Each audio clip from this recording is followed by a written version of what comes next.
5 quarterbacks I like coming off of waivers going into week 8 of the NFL fantasy football season. And the first guy I like this week going into week 8 is Teddy Bridgewater of the Carolina Panthers. He's got a great matchup coming up on Thursday Night Football going to versus the Atlanta Falcons at home. So the Falcons, they're a piss-poor defense.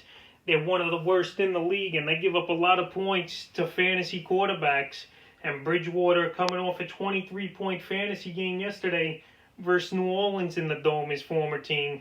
Bridgewater, I expect him to have a big game versus Atlanta. He's got a bunch of weapons over there. He's got Robbie Anderson, DJ Moore, who's now back emerging, Curtis Samuel, Mike Davis, who's been good in the 4 games he's been in for McCaffrey. And McCaffrey could even come back this week, but I doubt it. They'll give him the extra 10 days off with this Thursday game. But Teddy Bridgewater, he's the number one priority to get a quarterback this week, and he's 56% non-rostered, so he's definitely out there to go get is Teddy Bridgewater. The second guy I like is Joe Burrow, the first pick of the NFL draft this year for the Cincinnati Bengals. We saw him have a great game fantasy-wise yesterday with 406 yards and 4 total touchdowns. Burrow this week, he's got Tennessee coming up. Most of Tennessee's games been in shootouts this year. Burrow, he's available in 36% of fantasy leagues. And Burrow, you can't go that wrong with him. He's going to throw 40, 45 times a game. His team will be trailing. He's got pretty good weapons over there with Tyler Boyd, T. Higgins, A.J. Green, and Mixon or Bernard, depending who starts. But it don't matter in that aspect. Burrow, he's going to get better as the weeks go on. He scores 20-plus fantasy points in 4 out of the 7 starts, so that's not bad, with his lowest being 4 fantasy points versus a Baltimore defense that is out of control. But Joe Burrow, he's a guy I would go out there, and if you got guys on bye week like Deshaun Watson and Murray, or Gardner Minshew, who struggled over the last few weeks, or you're tired of Cam Newton and you're dropping him, Joe Burrow, he's definitely a guy to go out there and worth getting. The third guy I'm going to get is Derek Carr of the Las Vegas Raiders, and he's been very underrated this season at the quarterback, is Carr. He's had all pretty much good games except week 1 for fantasy versus the Panthers.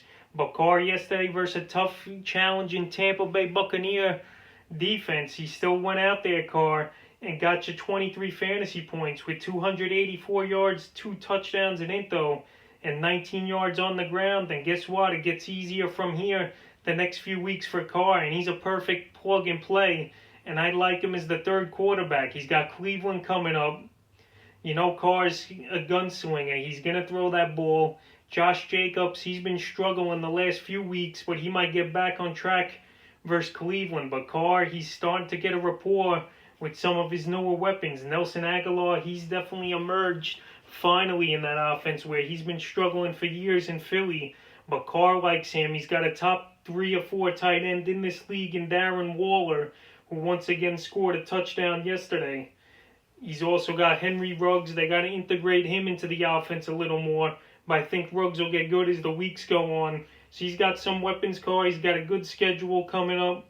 He'll be the third quarterback I'm looking to play this week off the waiver wire. The fourth guy's Baker Mayfield, and this might just be a 1-week bye-week filler rental, is Baker Mayfield. He came off a 5-touchdown game yesterday versus a pretty crummy Cincinnati Bengal defense, but he was without 2 of his top weapons, and Odell Beckham left the game early, and it is confirmed he's out for the season with a torn ACL, and also Austin Hooper. But he's got the Raiders too, so him or Carr, pick your poison, which one you want to get. I prefer Carr over Mayfield, and then Mayfield's got the bye in week 9. But he's a decent start this week versus the Raiders after coming off the big performance. Like I said last night, he looked good, Baker. He looked sharp. The ribs looked healthier than they did in that Pittsburgh game where they just got blown out early and often. So Baker, when he gets it going, he's working well when he works it off the play action. And Kareem Hunt, he's been playing well back there.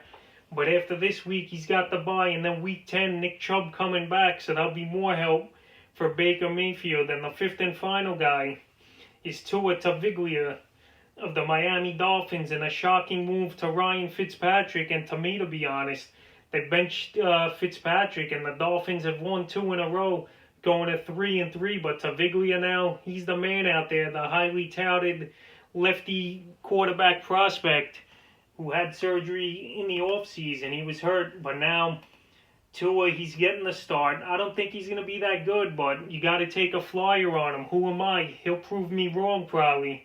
He's got the Rams in Arizona coming up in his next 2 weeks.